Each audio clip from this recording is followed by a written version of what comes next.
Adobe InDesign has many different ways to navigate a document. The first way would be the Zoom tool.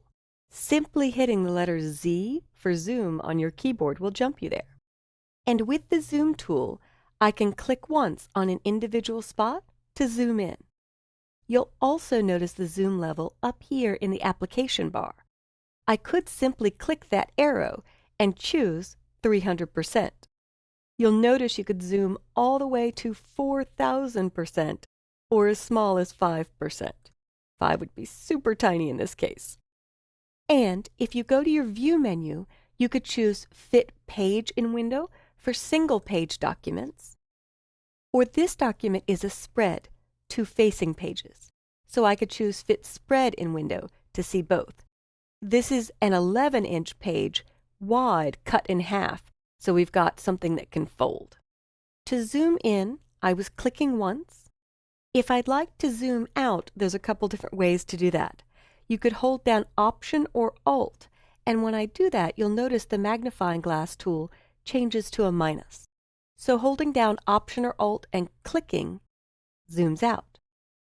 Or you could choose View Zoom Out or View Zoom In. You'll also notice there are shortcuts. I love shortcuts, so I'm more likely to hit Command plus on the Mac a few times to zoom in, or Command minus a few times to zoom out. On Windows, Control plus a few times to zoom in, Control minus a few times to zoom out. And I can use Command 0 or Control 0 to fit page in window. That works in Photoshop, Illustrator, InDesign, Acrobat. I actually even programmed that to work in Flash by assigning a keyboard shortcut through its keyboard shortcut feature. But let's choose View Fit Spread in Window, and if you're curious about this symbol, on the Mac that would be Option Command 0, or on the PC Control Alt 0. So I can use that instead. Sometimes to learn shortcuts, I'll go look at what they are and hit them. That way I start to commit them to memory. But feel free to use your magnifying glass tool. Feel free to use the zoom level menu up here, or feel free to use View, Zoom In, and Zoom Out. One last way to zoom. With your magnifying glass tool, if I want to see the graphic better next to Noe Valley, I can click and drag surrounding the object, starting at the upper left corner. And when I let go, I've zoomed exactly there. To zoom in closer just to the graphic, again I'll start at the upper left corner and click and drag, and this is called a marquee zoom. I'm marqueeing or surrounding the area I'd like to zoom in on, and InDesign zooms exactly there. I could even see that I'm at 1600%. I'll go back to View, Fit Spread in Window, and a few other important navigation tips. I'm going to go back to my selection tool, which is the primary tool I stay on for moving objects around or navigating my document. And I'll click once on the Word Pages to expand the Pages panel. I'll stretch the Pages panel so I could see all 7 pages in this document. In fact, the cover has a letter numbering system. B and C for the back side and the front side of the folding cover. If I double-click on D, a double-click will switch me to this second spread, which this is a D page, but since we're printing an actual number on the pages, they started the real page 1 where you'd flip open inside this folding book at number 1. And this little triangle is the indicator that a section start has happened or custom numbering has happened.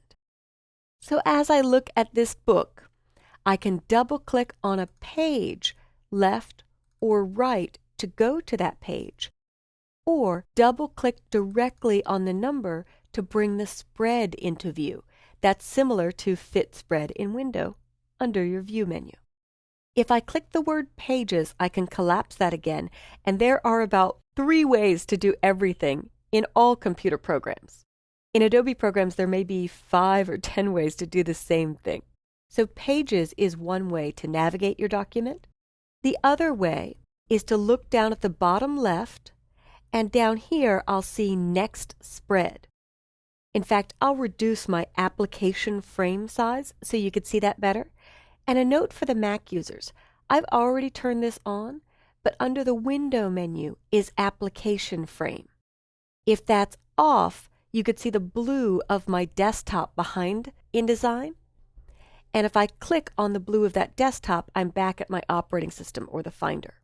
If I click back on InDesign, I could choose Window Application Frame, and now I've got my desktop mostly hidden, and the whole program sizes as one window, more like it does on the Windows platform, which I prefer for hands-on classes.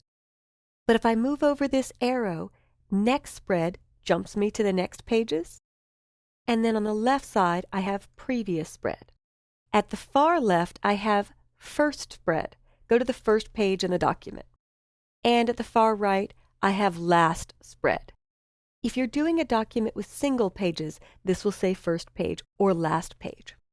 But when doing a document with facing pages, you'll see the word spread where page would be. I can also click and choose a page number to go to.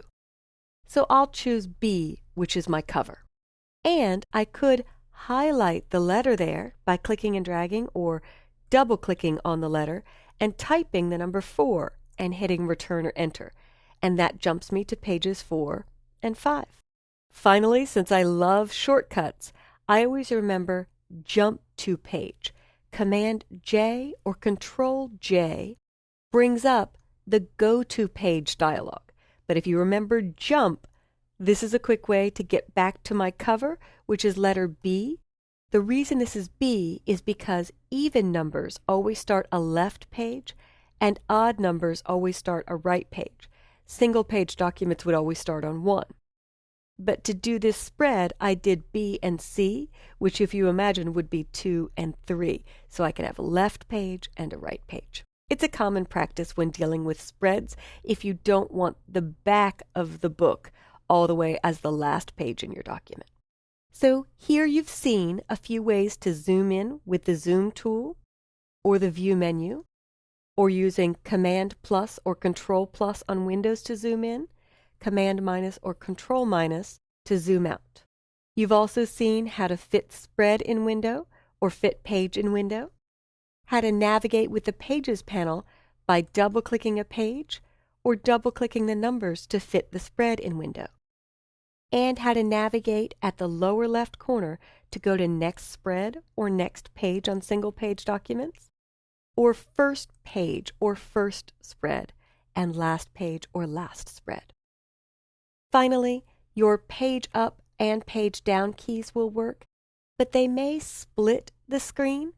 So a little power user trick to keep the spread centered as you hit Page Up or Page Down, if you have a Page Up or Page Down key on an extended keyboard, a full keyboard with a numeric keypad, a trick to keep the spread centered is hold down your Option or Alt keys as you hit Page Up or Page Down. So now I hit Alt Page Down or Option Page Down, Alt Page Up or Option Page Up. Keeps your spread centered if you'd like to use those keys. Take some time on this document to practice with the magnifying glass tool, your View menu, your Pages panel, or navigating pages down here in the lower left.